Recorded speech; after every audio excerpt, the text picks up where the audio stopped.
Yo soy Sofía Guerra, soy ingeniero mecánico cohorte 03 y estoy aquí por ser miembro del equipo de Alum USB. Esto quedará grabado y lo podrán ver en todas nuestras redes sociales en Facebook, Instagram, Twitter, LinkedIn, YouTube, Spotify y Google Podcast. Muchas gracias por estar aquí. Como parte de nuestro espacio conversando con USBistas, voy a estar hoy con Magdalena de Luca, quien es computista egresada de la Simón Bolívar y decidió ser emprendedora en una época donde ser empleado era la opción más atractiva. Bienvenida Magdalena, gracias por aceptar nuestra invitación. Hola, gracias a ustedes por invitarme. Puedo ser Magdalena de Luca o MDL, sabes que esa es mi marca Con tu marca personal y siempre. personal. Y bueno, hizo carne 73, lo he visto todo. Justamente ya de eso vamos a hablar. Nuestra primera pregunta siempre es, ¿corte o carnet? Porque no sé si sabes como la diferencia generacional entre una y la otra.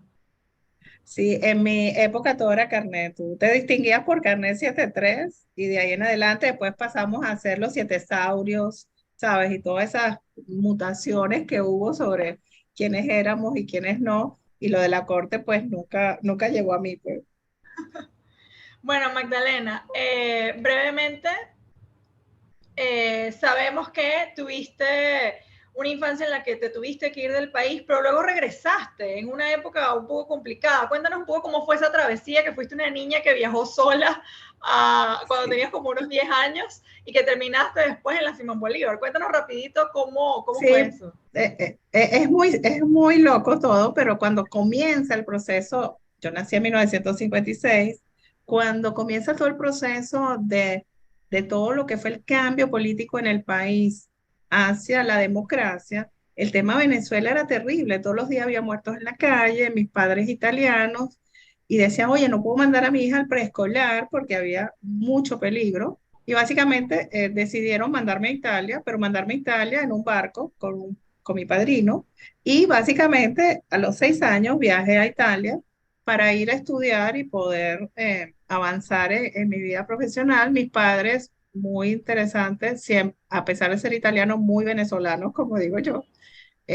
Incluso me pusieron mi bandera de Venezuela y me dijeron, cuando te digas que eres italiana, tú eres venezolana y sacas tu bandera. Por ahí empieza todo el tema, además de ese nacionalismo tan duro.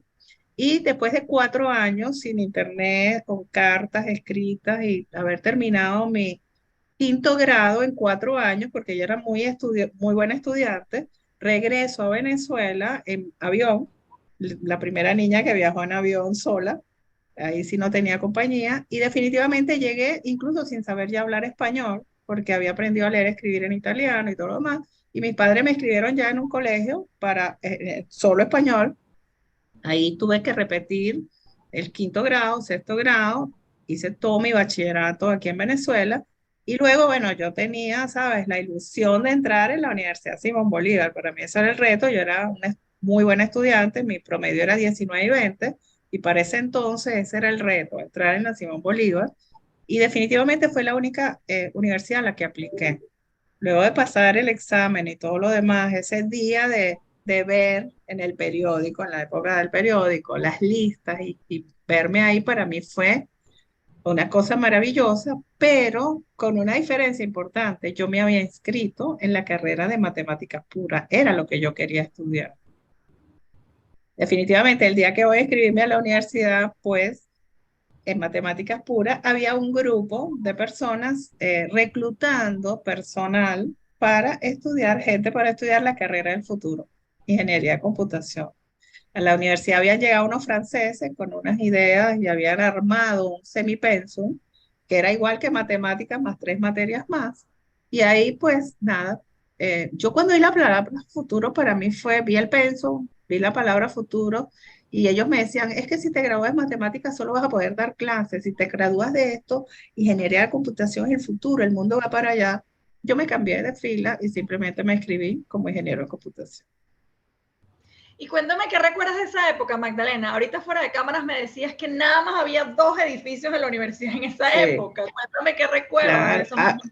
había muchas cosas distintas, pues la universidad luego fue creciendo, había solo 2 edificios y había un montón de moscas, porque eso antes era una caballeriza y donde hay caballos, las moscas se quedan y básicamente la universidad la habían construido sobre ese espacio, los caballos se fueron, las moscas se quedaron y en clase vivíamos así con un montón de cosas de esas, ¿no? Y sí, ya estaba, digamos, la universidad en construcción, pero todo estaba en construcción más o menos, o sea, básicamente éramos muy pocos estudiantes y el cambio que iba dando la universidad de ahí en adelante fue muy grande, pero lo interesante era que había muy poca gente, muy pocas aulas, muy pocas carreras y definitivamente los que estábamos ahí, muy pocas mujeres también, estábamos en el tema de, bueno, esta es la universidad, porque la fama de la universidad, lo estricta de la universidad, y que son los mejores del país y definitivamente muy duro. O sea, una historia de estudios durísima. Yo era súper buena estudiante y la primera materia que me rasparon en la universidad fue una tragedia para mí. ¿Cuál fue esa materia que te rasparon? Y cuéntanos esa Fue anécdota. terrible, fue física. O sea, yo era full matemática, pero física fue una tragedia en mi vida y después la vi a lo largo de toda la carrera por todos los métodos, método Keller, método esto. De hecho, en el mes que me gradué, vi la última física. Y después de que me gradué, eliminaron dos físicas de la carrera. Quería matar a los que hicieron el penso. Fue una locura. Pero el resto de Exacto. la carrera fue una locura. Vimos nacer el centro de computación de la universidad, que cuando ya empezaron a llegar las computadoras, bueno, imagínate, éramos ingenieros de computación y no había computadora en la universidad. O sea, estábamos estudiando una carrera y a su vez, bueno, las máquinas que se trajeron, si fueron de avanzada, seguían estando los franceses. Eh, Nosotros, por ejemplo, en esa época, imagínate, 1974, 75, ya éramos expertos en Pascal. Y Pascal fue un lenguaje que después de muchísimos años, pues definitivamente fue que nació. Y lo otro que pasaba es que la gran competencia eran los de la central y nosotros los de la Simón. Y los de la central estaban estudiando digamos, los lenguajes de programación que todo el mundo usaba, como COBOL y todas esas cosas, y nosotros en las estratosferas estudiando las cosas del futuro de verdad. Y cuando te graduabas, lo interesante era que decías, si vienes de la central, estás listo para trabajar. Si vienes de la Simón, eres investigador. Era más o menos eso el concepto. Y ahorita que mencionas ese tema de que si te gradúas de la Simón en ese momento eres investigador, entonces, ¿cómo llegas a ser emprendedora en esa época cuando las expectativas de un graduado de la universidad eran completamente distintas? Completamente distinta. Fíjate, yo, claro, estudié ingeniería de computación. Luego de eso, definitivamente, y al graduarme, todo el mundo estaba loco por trabajar en la industria petrolera, ¿sabes? O en cualquiera de estos sitios, en la banca. Pero yo siempre tuve la vena empresarial. Yo cuando era pequeña tuve dos hermanas y cuando jugábamos a las muñecas, yo tenía la tienda que les vendía a todos y ellas eran las mamás, ¿no? Entonces al final empecé con este primer emprendimiento que nació, por cierto, para la industria petrolera. Yo me especialicé mucho en el tema de base de datos y todo lo demás, y la industria petrolera, que en ese entonces estaba todavía en el esquema muy privado, muy cerrado, yo empecé a dar soporte a la industria petrolera. Y en uno de esos pasillos había un gerente que me apreciaba muchísimo, a pesar de que yo era muy joven, y me sentó un día en el escritorio y me dijo, mira, IBM me está diciendo que quiere hacer este proyecto, yo lo necesito, pero me dice que duró un año. ¿Y tú qué opinas? Me pidió mi opinión. Y en ese entonces, cuando me pidió mi opinión, yo le dije, mira, déjame llevármelo, lo voy a analizar muy seriamente, yo muy joven, pero muy concentrada en mi proceso. Estuve 2 días, día y noche, revisando qué opciones había y regresé con una propuesta. Y le dije, este proyecto se puede hacer en 3 meses. Y en estos 3 meses, utilizando esta tecnología, vas a lograr esto, esto y esto. Y el hombre me saca una planilla de empleo. Yo le dije, no, no, no, yo no puedo ser empleada, yo soy empresaria. Pero tienes una empresa, bueno, estoy en eso. Y en ese proceso, el tipo me dijo, bueno, forma tu empresa y el negocio es tuyo. Tú lo vas a hacer con la gente que tú quieras. O sea, fue una locura, porque además de formar la empresa y todo lo demás, yo estaba exactamente en ese tiempo casándome, me fui de luna de miel, volví y allí cuando regresé ya tenía la empresa, ya tenía armado lo que quería hacer, ya quería devolver a mi esposo para su casa porque básicamente no iba a tener tiempo porque el proyecto no era en Caracas, el proyecto era en Lagunillas, era en Maracaibo, era súper lejos. Y al final, cuando llego a la industria con mi proceso, o sea, después que me tuve que inscribir y papeles, una cantidad de cosas para poder trabajar con ellos, él confió en mí, esa gerencia confió en mí, pero definitivamente el proyecto era algo así como que tú lo empiezas hoy, cuando lo termines yo te pago. O sea, en el interín no había más nada, solo viáticos y cosas de eso. El proyecto duró 3 meses y así nace mi primera empresa, que fue BDT, mi primer emprendimiento. Nosotros llegamos a tener más de 300 personas colocadas en tecnología en los siguientes 2 años en la industria petrolera. Y ese fue mi primer emprendimiento de crecimiento. Y definitivamente en el interín yo seguí desarrollando mi vena empresarial y ese emprendimiento. Empecé a estudiar en el IESA todo lo que era mercadeo y todas esas ideas diferentes.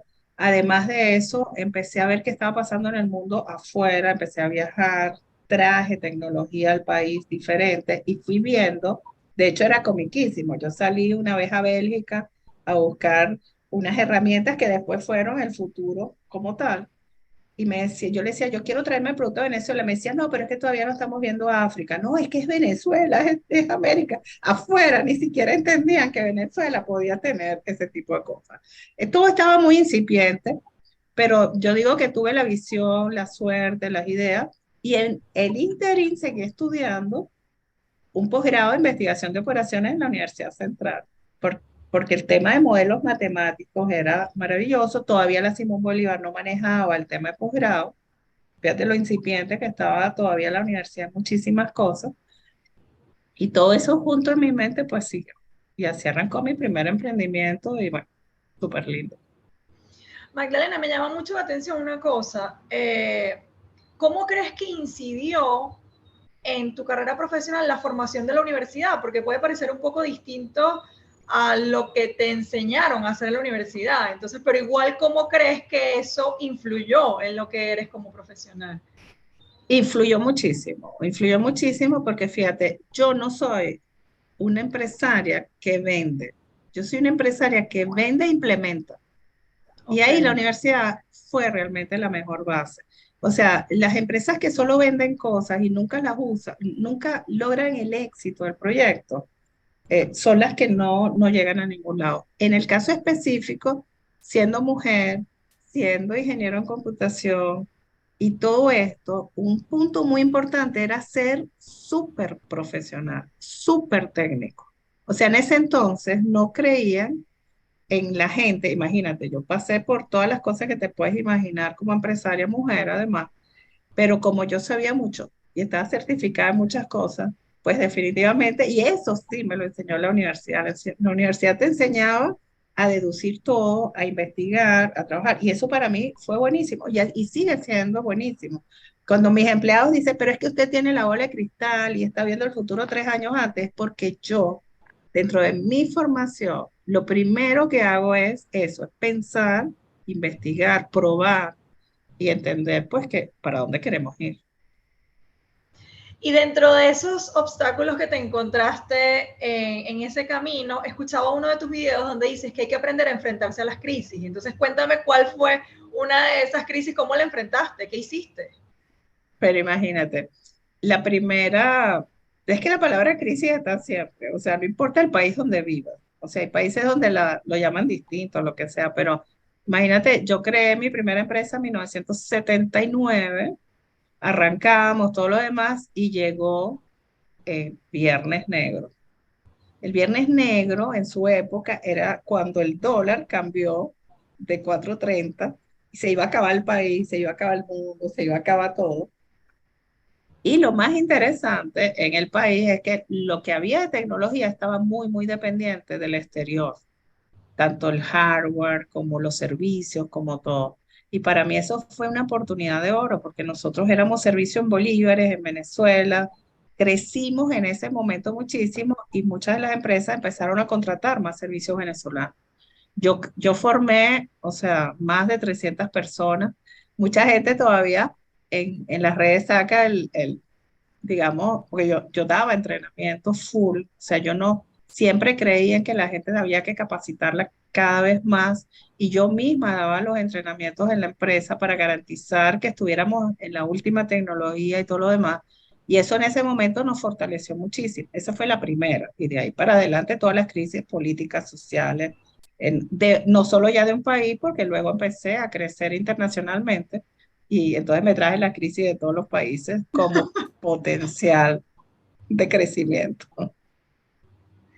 Y Magdalena, hablando de eso, porque estamos hablando como de una época, digamos, 80, 90 por ahí, pero recientemente te mantienes vigente en la industria y en tu descripción de tu red social, de tu Instagram, dices, ¿el futuro será digital o no será? ¿Cómo nos explicas a nosotros esa frase? ¿Qué significa para ti? Bueno, fíjate, yo he visto toda la película de la tecnología, básicamente toda. Y el futuro cada vez, o sea, el día a día es cada vez más digital. La pandemia aceleró un proceso de transformación donde al todo el mundo tener que estar encerrado, usaron la tecnología cada vez más. Entonces, los empresarios que no querían ir a digital tuvieron que acelerar porque ya no podían estar en físico. Y lo que está pasando desde en todos los ámbitos, en la educación, en retail, en todo, es que la tecnología es un gran habilitador. Y ese habilitador ha permitido inclusive no solo superar estos procesos tan complejos como la pandemia, sino crear nuevos modelos de negocio. Un emprendedor hoy día puede emprender en digital sin tener ni siquiera dónde operar. O sea, está realmente en la nube y todo el mundo ahí. Yo implementé el teletrabajo hace 14 años, cuando no estaba pasando nada en el mundo. Y cuando yo empecé a hablar de teletrabajo, mis amigos me decían, tú estás loca, ¿cómo sabes que la gente está trabajando? Y digo, pues es que eso a mí no me importa, yo trabajo por objetivos, por resultados, que trabajen en la playa, donde quieran. Y esa siempre ha sido mi visión, porque la gente mide los riesgos como una cosa distinta, ¿no? Entonces, la base digital está, y está en toda, o sea, en nuestra vida, que hoy día se ha convertido en la vida 4.0. Estamos en la cuarta revolución industrial con todos los juguetes, inteligencia artificial, Internet de las cosas, cada vez más ancho de banda, la televisión se reconvirtió, los taxis se reconvirtieron y todo detrás tiene tecnología, tiene digital. El problema crítico, que es en lo que yo estoy hablando hoy día, más es cómo humanizar, porque si yo dejo que lo digital invada todo, ¿qué va a pasar con la gente? O cómo humanizo esa relación digital con los clientes, con los empleados, con los hijos, con la familia y con todo el mundo, porque pudiéramos ser tan estrictos digitalmente que cambiaríamos las relaciones humanas y eso no puede ser. Fíjate, en estos momentos hay un súper agente inteligente en el mundo, super bot, que hasta te puede hacer la tarea, o que puede hasta programar, o puede hacer todo. O sea, ¿qué hacemos con la gente? O sea, ¿cómo vamos a enfrentar todo este mundo? Y yo estoy acelerando el proceso de transformación digital, pero siempre con el criterio de humanización. Eso es muy, muy importante. Ok, eso que hablas, que mencionas, lo interpreto como que hay una posibilidad que de alguna manera estas nuevas tecnologías sustituyan el trabajo que hacemos los humanos, que hacemos en el día a día. Entonces, Sí. ¿cuáles son tus perspectivas en ese sentido? ¿Cómo podemos combinar la parte humana, pero usar lo que dijiste, la tecnología como un gran habilitador para todos estos procesos? Sí, es así. Fíjate, hoy día un bot puede reemplazar muchas de las funciones de un call center. O sea, todo lo que puede ser atención, que hoy día es hecha por personas en tareas repetitivas, en tareas transaccionales que salen de un sistema, puede ser sustituida. ¿Quién entrena al bot? ¿Quién entrena a ese agente artificial? Tiene que ser gente. Y no puedes hacer el mismo agente inteligente para todas las empresas o para todas las organizaciones. Todos los que usan Alexa o Siri o esto nuevo que es o sea, que es una cosa superior, pues definitivamente están obteniendo información, están yendo a buscar esa información que no es repetitiva, pero ¿quién fabrica los datos? ¿Quién fabrica la forma de comunicarse? ¿Quiénes habilitan cómo debe ser la comunicación desde cada empresa? Tienen que ser las personas. Obviamente los skills que teníamos antes en personas tienen que ser transformadas. La gente debería estar estudiando más matemáticas, más modelos matemáticos, más cómo crear contenidos a través de agentes inteligentes, carreras que ni siquiera están hoy día sobre el tapete. Pero dentro del punto de vista de los cambios que vienen en el mundo está eso y mucha gente hoy día trabajando en proyectos tecnológicos que ni siquiera han llegado a la universidad. Yo hago bootcamp de niños de 12 a 14 años para desarrollar un bot y en 3 días lo inventan, lo diseñan y lo montan. O desarrollan aplicaciones móviles en 3 días. Incluso lo hemos hecho con niños más pequeños. Porque las herramientas cada vez son más fáciles, pero lo interesante ahorita es cuál es la idea, dónde está la estrategia.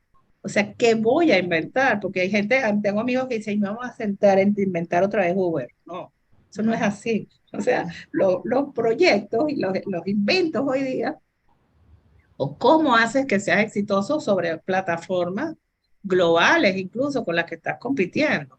Y algo súper lindo aquí es la estrategia. El humano tiene que pensar más en la estrategia, no en eso, ese trabajo repetitivo que puede ser asumido por una máquina, incluso trabajos de fuerza. Tú eres ingeniero mecánico y muchas de las cosas que tú podrías diseñar hoy día podrían estar eh, eh, siendo asumidas por un objeto inteligente.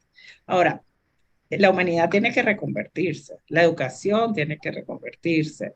El proceso de transformación que tenemos hoy día es muy complejo. Yo estoy trabajando por cambiar la educación y usar la tecnología en la educación y nos encontramos con unos pensum escritos hace 100 años, ¿sabes? Antes de yo nacer más o menos, que no han cambiado en el tiempo. Están apareciendo las EduTech, o sea, todas estas organizaciones así como en la banca, la fintech, el seguro, todo, estas organizaciones que están creando contenidos o especializaciones que son más rápidas, ágiles, diferentes, pero que no están dentro del marco legal. Entonces todo de verdad está cambiando y va a seguir cambiando. Magdalena, en una de tus empresas está enfocada en la transformación digital. ¿Cómo me puedes dar un ejemplo de cómo o para qué contrataría yo a tu empresa? ¿Cómo sería un ejemplo de Fíjate, transformación digital? sí, es que la transformación digital no solamente es tecnología, es pensamiento. O sea, nosotros llegamos, o sea, yo soy estratega digital y muchos de los dueños de la empresa me contactan y me dicen, Magdalena, hazme la estrategia digital de la empresa, transfórmame digitalmente. Yo le digo, o sea, si yo te hago la estrategia, soy tu socia, o sea, me vas a tener que dar plata. O sea, tú tienes que definir tu estrategia y yo te monto lo digital. Ah, ¿dónde te lo puedo? ¿Cómo te ayudo a montarlo desde mi organización? Bueno, desde los sistemas administrativos, los sistemas de recursos humanos, los sistemas de experiencia al cliente. O sea, todas las áreas hoy día de una organización pues, son tocadas transversalmente. Y nosotros en una de mis empresas, como CIPE, lo podemos tocar todo. Otra de mis empresas que es Soluciones Láser, que está dedicada a gestión documental hace 30 años, que yo reconvertí 100% digital. Nosotros éramos los impresores de todos los estados de cuenta de la banca, de todas las facturas del país, de servicios y demás, y hace 8 años yo reconvertí 100% ese negocio digital. Hoy día prestamos los mismos servicios hasta la factura digital, pero digitalmente. Entonces se optimizaron los repositorios, se apagaron todas las máquinas y se sacó todo ese proceso que no era manual. Entonces, cuando tú hablas de transformación digital, además tienes que cambiar los procesos. No es lo mismo un sistema de recursos humanos donde haya autogestión del empleado, incluso desde el reclutamiento, a que tengas 7 personas ahí llenando planillas, haciendo cosas. O sea, es básicamente cambiar la forma de trabajo, el proceso, y nosotros tocamos transversalmente todas las áreas de la organización, la metodología de trabajo y los llevamos a unas metodologías ágiles y además de eso agregamos, digamos, toda esa capa de recomendación de, oye, tienes que cambiar los procesos y vas a reducir gente, sí, vas a mejorar tu negocio, sí, pero tienes que tener una estrategia. Y hay muchos empresarios todavía que no tienen estrategia. O sea, que no han entendido, ellos piensan que el mundo va a volver a ser igual, así como que hay gente que dice, ah, yo quiero la Venezuela de hace, no, ahí estamos fabricando una empresa nueva, estamos fabricando un país nuevo, o sea, de verdad, y en esta fábrica no podemos ni echar para atrás, ni cometer los errores, digamos, del pasado, y ahí es donde nosotros logramos optimizar. ¿Y cuál es el rol, por ejemplo, de las redes sociales dentro de estas estrategias de transformación digital?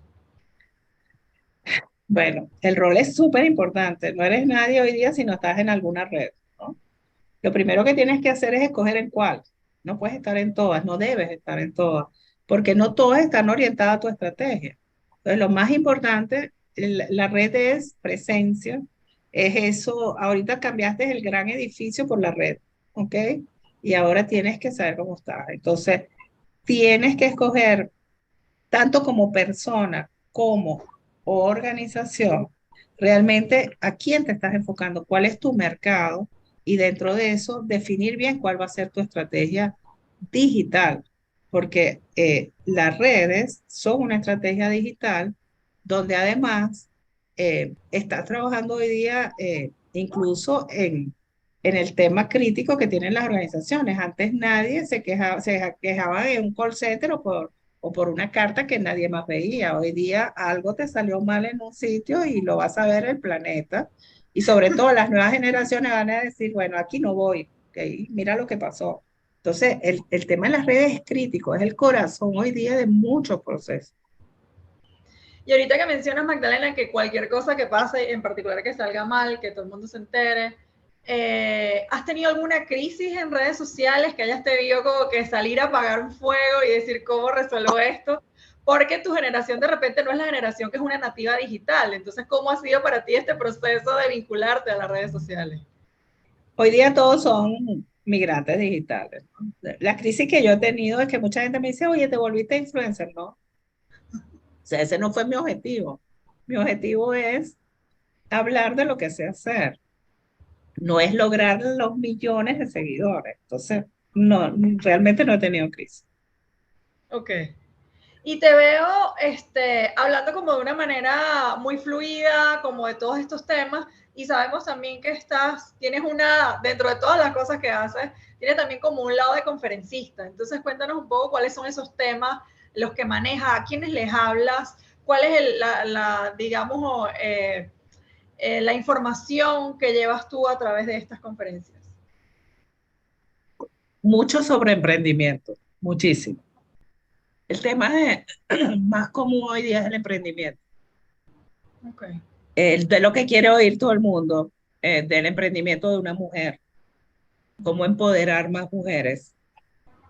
Hablar de la transformación digital sin miedo, las cosas ocultas y las cosas de futuro. Hoy día, por ejemplo, yo le hablo a los jóvenes y tengo 66 años, pero la idea es motivarlos también a que hay un futuro. Hay mucha gente joven que no tiene claro cómo llegar, digamos, a un camino más fácil. O todos quieren ser empresarios, o todos quieren. Entonces, ese es el tipo de conferencias que estoy dando, más las conferencias sobre las tendencias y todo lo demás. Yo toda mi vida he sido, digamos, habladora.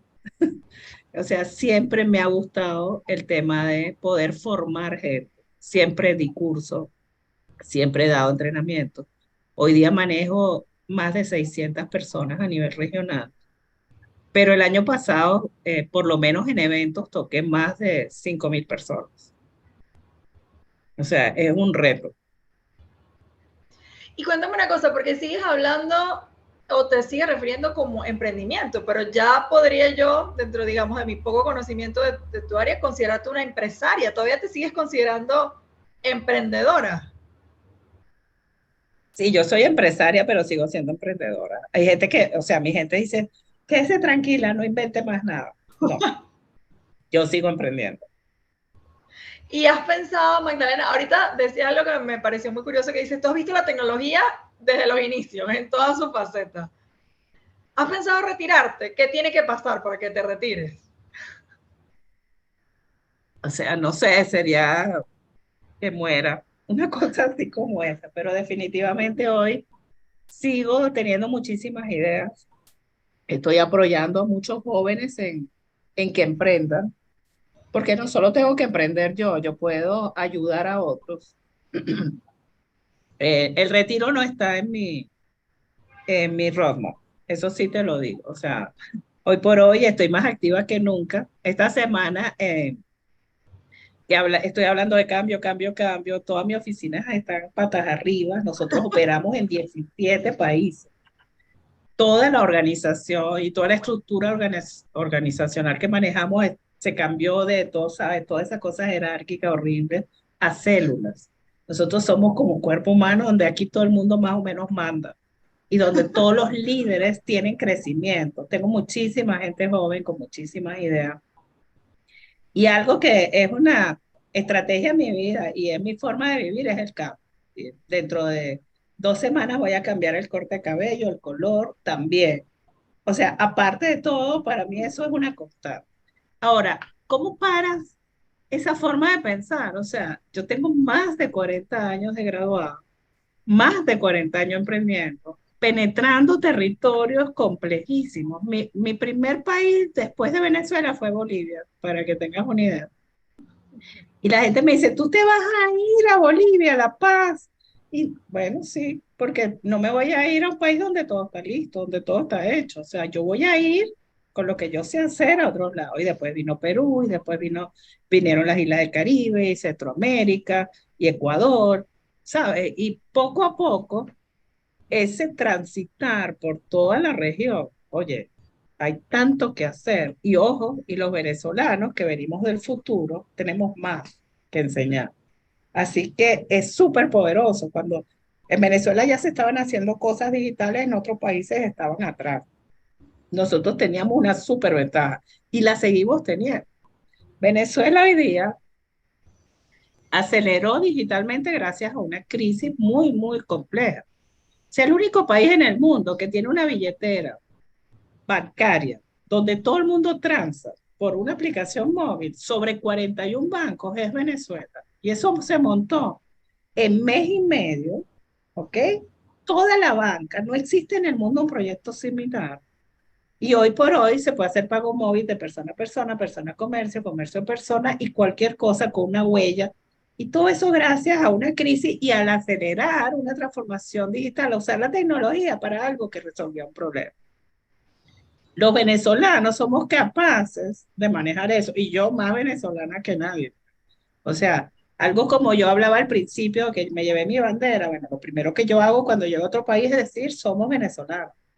Pongo mi bandera, porque además eso es un valor. O sea, no es un, ¿sabes?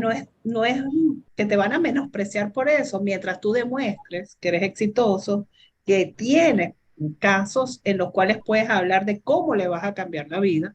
Y eso es lo que me pasó a mí en mi internacionalización.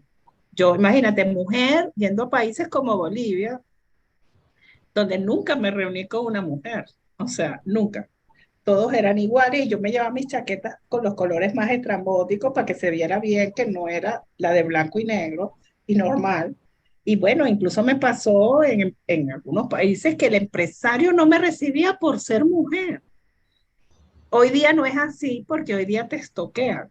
Y cuando ves quién eres, el estoqueo, entonces dice, oye, sí, como que sí. Yo represento hoy día las marcas más importantes en el mundo de tecnología.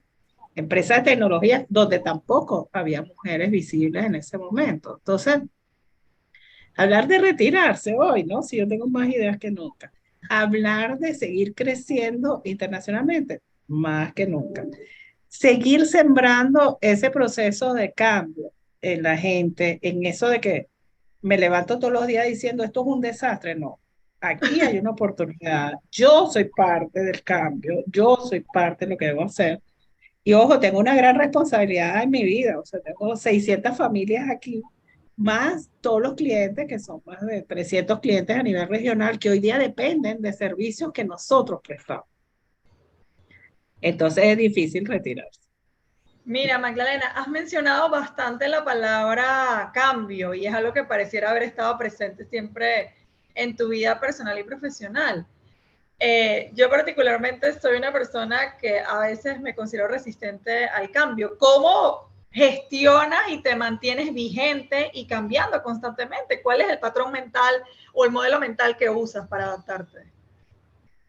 Fíjate, yo soy muy, muy feeling, o sea, yo tengo que enamorarme de las cosas para hacerlo, pero además duermo poco, entonces en ese dormir poco tengo mucho tiempo para generar ideas. Me gusta mucho investigar, yo pienso que esa vena me quedó desde la universidad, de verdad, pero además siempre, o sea, siempre he visto el cambio como la única forma de supervivencia. O sea, si tú no logras, porque fíjate, el cambio puede ser tuyo o puede venir de afuera. O sea, imagínate que todo lo que ha pasado en los últimos años, si la gente no hubiera cambiado o si no se hubiera podido adaptar a los cambios, simplemente no lo hubiera logrado. Ahora, ¿por qué tú te resistes al cambio? Lo primero que tienes que hacer es medir los riesgos, que es lo que yo hago. Cuando yo empiezo con mis ideas nuevas, fumadas, como dicen aquí, cuando me empezaron a llamar MDL era porque mis equipos me llamaban así cuando no querían que supiera que ellos estaban hablando de mí. Oye, Magdalena otra vez viene con algo, ¿sabes? Unas cosas así. Después, bueno, lo usamos como marca. Pero básicamente lo primero que hay que entender es cuál es el riesgo en este caso. O sea, yo genero una idea y en esa idea lo primero que mido son los riesgos y en esos riesgos evalúo qué pasa si me puedo equivocar rápido y echar para atrás o para adelante, pero si no haces cambio definitivamente no va a haber posibilidades de crecimiento y eso también es importante. O sea, hoy día en estos días un empresario me invitó a hablar del futuro, ¿no? Yo le dije, bueno, pero es que yo no soy bruja, pues no tengo la bola de cristal. No, pero es que necesito moverle el piso a mi organización. Y yo, mi primera lámina decía, el futuro es en tiempo real. Y es así. O sea, antes, en mi época pasada, las empresas planificaban a 5 años, algunas súper atrevidas a 10 años. Hoy día planifiquemos como que este mes, más o menos, Ok. ¿no? Porque sea, hay tantas cosas que pueden influir en tus procesos externos, no necesariamente internos, que definitivamente tienes que hacer que tú te puedas adaptar al cambio. O ser tú el agente de cambio, porque eso también es crítico. O sea, mucha gente dice, no, yo tengo miedo al cambio. Ah, bueno, pero llegó algo y tuve que cambiar. Si sigo resistiendo, o sea, es un tema. Es lo que te digo de mucha gente que dice, no, yo quiero la Venezuela de antes, yo quiero antes de COVID, no, vale, eso pasó. O sea, de verdad, la cosa cambió de verdad. O sea, no es lo anterior, no hay forma de volver a lo anterior después de todo lo que hemos vivido. Mira, Magdalena, y conectando estas últimas dos cosas en las que comentas, de que no te quieres retirar y que además estás dispuesta a estar cambiando completamente. ¿En qué andas ahorita? ¿Cuáles son los próximos proyectos que nos puedes compartir? ¿En qué estás trabajando? Fíjate, mucho crecimiento en todo lo que es la estrategia de cómo usar la inteligencia artificial efectivamente. O sea, no por moda nada más, ni cómo ayudar en estos procesos. Lo otro que estoy trabajando mucho y quiero hacer crecer es el tema filantrópico un poco, ¿no? ¿Cómo puedo ayudar más a estas asociaciones sin fines de lucro que están luchando por tantas cosas? Ya hoy día lo estoy haciendo a través de Venezuela Sin Límite, Unidos en Red. Estamos trabajando con más de 300 ONGs en ayudarlas a mejorar, a optimizar sus procesos, ya sea a través del uso de la tecnología o a través del uso de digamos, de metodologías diferentes y es súper importante. O sea, el mundo necesita mucha ayuda. Latinoamérica y Venezuela, o sea, muchísimo. Nosotros estamos en una burbuja donde lo vemos todo diferente, pero hay muchísima gente que necesita muchísima ayuda y parte de los emprendimientos que quiero trabajar van a estar enfocados a eso. También me han invitado mucho a hablar de mujeres y WEF, el movimiento WEF, todo eso. También me estoy involucrando un poquito más en esas áreas, no como feminista, no lo soy, ni tampoco soy machista.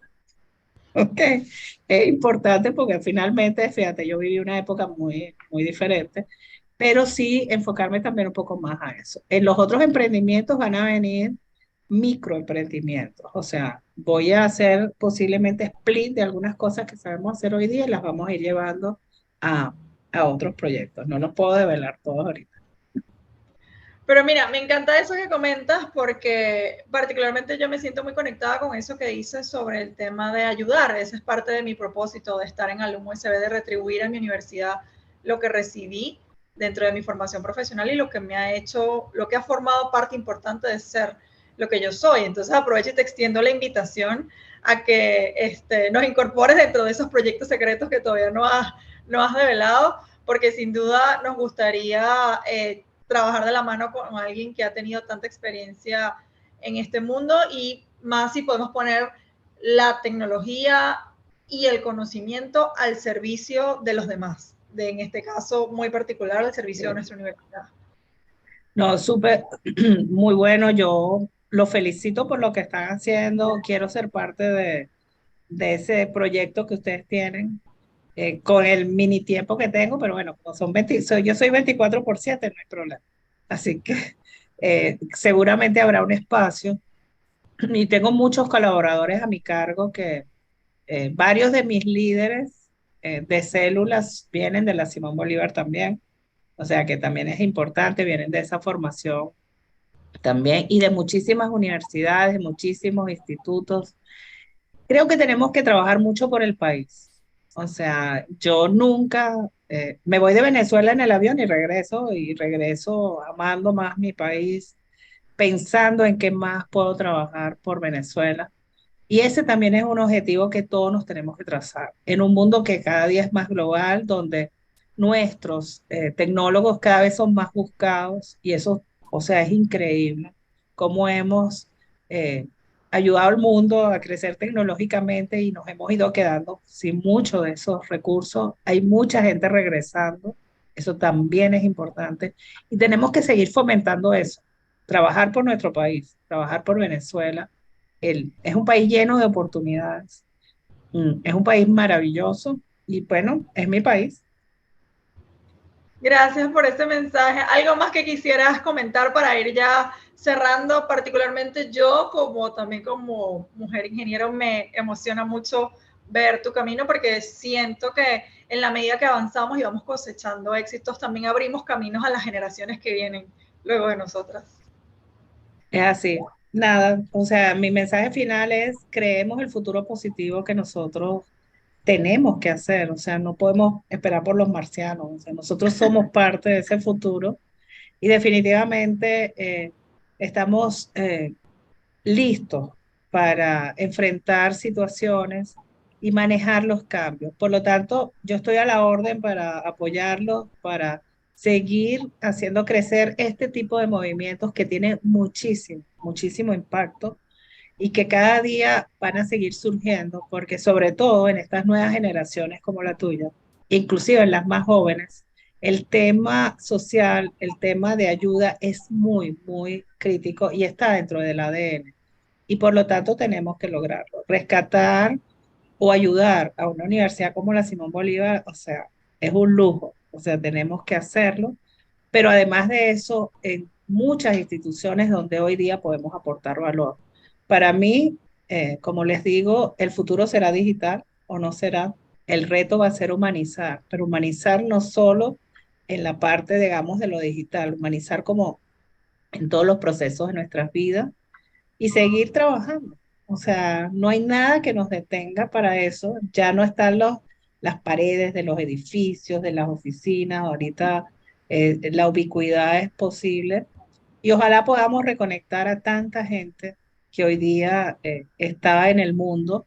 Otras que se fueron, que murieron. Yo tengo muchos compañeros que ya no están y que también hicieron su parte en un momento dado de mis promociones y de verdad seguir reencontrándonos en los espacios que se puedan. Eso es muy importante. Y hablar en positivo.